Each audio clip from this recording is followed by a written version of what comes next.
Igama lam ndinguNosipho Diliza. Nge-7 zika-Okthobha tata wathi uthandazela abantu, ndaza ndazothandazelwa. Wanibamba ke utata wanibuza uba ndingowaphi. Ndabe ndineyo nengxaki yorhawuzelelwa kakhulu, singavani nasendlini no-boyfriend wam, singavani tu, kukube endlini.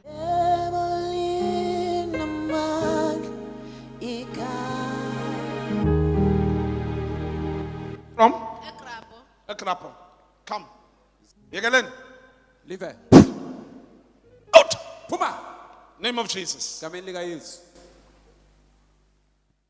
Ndathi kuye uboyfriend wam, asizuya amaxhweleni, sizawuza apha ecaweni, kule caweni khonza kuyo. Wavuma saze ecaweni. Nge-13 zika-Okthobha sahamba sagoduka saya emakhaya. Ofika kwethu emakhaya sahlala waya kowabo ndaye ekhaya. Nge-23 zika-Okthobha ndayovakasha kowabo, ndabe sendiyanxiba ke ngoku.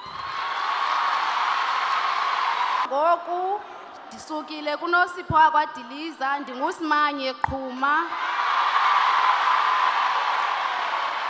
Ndiyalibulela kakhulu ugcobo lale ndlu. Ndiyalibulela kakhulu ugcobo lale ndlu, limenzile umehluko empilweni yam kakhulu. Siyacela kakhulu utata aqhubekeke angadinwa. Enkosi.